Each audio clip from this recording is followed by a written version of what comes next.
اب دیکھیں کہ ابھی بھی سردی لگی تو پانی کا گلاس اور ایسے گھوٹ پیتا آرام سے رک کر کہ سب آگے لگ جائے، میں پیچھے کی صف میں کھڑا ہو جاؤں. تو یہ جتنا تم کر رہے ہیں سب اللہ جانتے. کون جانتا؟ بندوں سے کر لے تم اللہ تک چھپا سکتے. اس لیے میرے عزیزو یہ رمضان مبارک مہینہ ہے تو درستی کے ساتھ گھر سے نکلو، اذان سے پہلے آ کر آگے کی صفوں میں رہو. مر رہے تھوڑی تو اتنا ڈر رہے تو کائی کا ہنستے ڈر رہے، پیچھے بھاگ رہے، اوپر بھاگ رہے، ادھر بھاگ رہے، ادھر بھاگ رہے. بندہ صاحب نماز پڑھو، جوان سلی کی جوان. اب محمد بن سما نے ایک نماز کو کتنے بار پڑھے؟ 27 بار.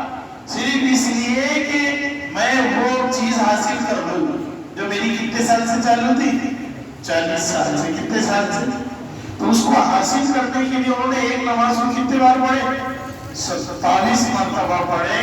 اور سب تدفین سے فارغ ہو گئے، والدہ کو دفن کر آئے، تھکے ہوئے تھے، جسم چور ہو چکا تھا، اور والدہ کا غم جدائی کا کہ والدہ کا سارا چھوٹ گیا ہے. اور تھک ہار کر جب سو گئے تو خواب میں آ کر کہنے والے نے کہا کہ تم نے ایک کے 27 تو پڑھ لیا، لیکن جو آمین فرشتے اس وقت کہتے وہ آمین کہاں سے لائے؟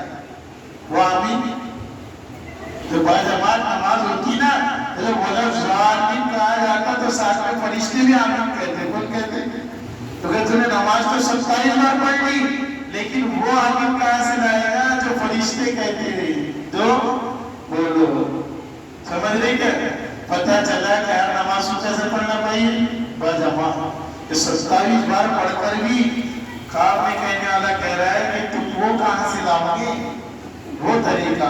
اس لیے میرے عزیز دوستو یہ موقع زندگی کے اندر ابھی سے ہم اپنے آپ کو اتنا کمزور کر لیں گے تو کیسے ہم نمازیں، یعنی آگے بڑھاپے میں کیا حال ہونے والا ہے ہمارا.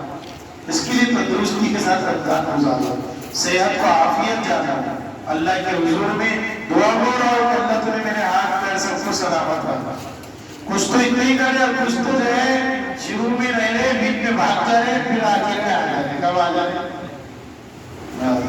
یہ چالاکی اللہ کو نہیں چلتے. کس کو نہیں چلتے؟ نماز پڑھنا ہے تو نماز پڑھو، نماز پڑھی اجر و ثواب ملے گا. کیا پڑھ لے؟ سمجھ میں آ رہا کہ نہیں آ رہا؟ اور کیا ہوتا معلوم ہے تمہارے کو؟ دیکھو کیسے کیسے لوگ باجماعت نماز پڑھتے تھے. قطب بختیار کاکی کا انتقال ہوا. کس کا ہوا؟ جب لوگوں نے ملا دلا کر جنازے کی نماز کے لیے لائے تو ایک آدمی صاحب آیا کہ حضرت نے مرتے ٹائم ایک پرچی پر وصیت لکھائی تھی. کیا لکھائی؟ کہ میرے جنازے کی نماز وہ پڑھائے گا جس میں 4 خوبیاں ہوں. کیا ہوں؟ سمجھ رہی ہیں کیا کیا 4 خوبیاں ہیں؟ سب سے پہلے لکھا ہوا تھا کہ وہ شخص پڑھائے گا جس نے کبھی زندگی میں تکبیر اولیٰ فوت نہ کی ہو. سب سے بڑی شرط کیا ہے؟ کہ تکبیر اولیٰ فوت نہ ہوئی ہو. دوسری شرط کہ جس کی کبھی تہجد فوت نہ ہوئی ہو. کیا نہیں ہوئی؟ اور تیسری شرط جس کی کبھی نگاہ غیر محرم پر نہ پڑی ہو. کس پر نہ پڑی ہو؟ اور چوتھی جس کی اثر کی سنت کبھی قضا نہ ہوئی ہو. کتنے آگے؟ 4. تکبیر اولیٰ فوت نہ ہوئی ہو، تہجد فوت نہ ہوئی ہو، غیر محرم پر نگاہ نہ پڑی ہو، اور اثر کی سنت فوت نہ ہوئی ہو. تو پورے مجمع میں اعلان ہو رہا ہے کہ ایسا شخص نماز پڑھے گا جنازے کی کیونکہ ان کی وصیت ہے. تو آخر کو پورے مجمع میں سے کون آتا ہے معلوم ہے تم؟ شمس الدین التمش وقت کا بادشاہ کون آتا ہے اور روتے ہوئے آ کے کہتے کہ بختیار کاکی تم تو مر گئے، دنیا سے چلے گئے، لیکن میرے راز کو کھول کر چلے. میرے راز کو تو جب ایسا آدمی کرنا چاہے تو کر سکتا. کیا کر سکتا؟ اور دل ہی نہ چاہے تو بہانے ہزار ہے. پھر کیا ہے کہ ایک مسئلے میں یہ بن جاؤ، ایک مسئلے میں وہ بن جاؤ، اپنی 8 ہوتی اپنی 20 ہوتی. ارے بابا مسئلے بھی مطلب کی یہ مت نکالو.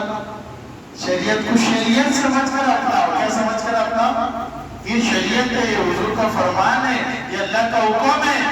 دنیا داروں کے حساب سے نہیں بلکہ اللہ کا حکم جانتے ہوئے، رسول اللہ کی سنت جانتے ہوئے، شریعت مطہرہ جانتے ہوئے اپنی زندگیوں کو اس کے اوپر کریں گے انشاءاللہ.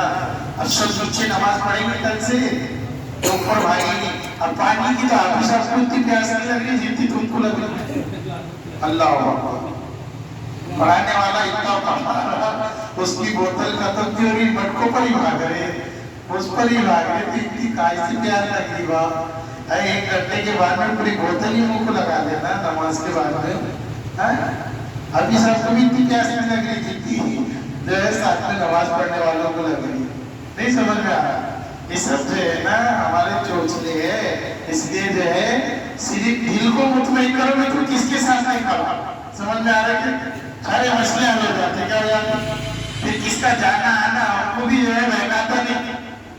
بس اپنے دل کو سمجھو کہ تو کہاں کھڑا ہے, کس کے لیے کھڑا اور کس کے سامنے کھڑا.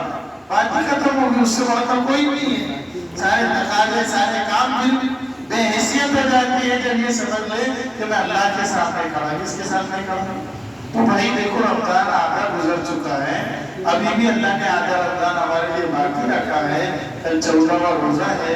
روزوں کا اہتمام کرو, تراویح کا اہتمام کرو, سنتوں کا اہتمام کرو, تلاوت کا اہتمام کرو. کریں گے انشاءاللہ.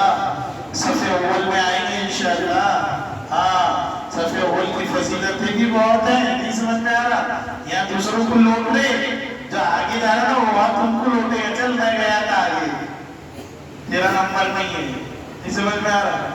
ہاں اس کے لیے جو ہے نمازوں کا اہتمام ایسا کرو جیسے نماز کا حق ہے. اللہ ہم سب کو عمل کی توفیق عطا فرمائے. ہمارا توفیق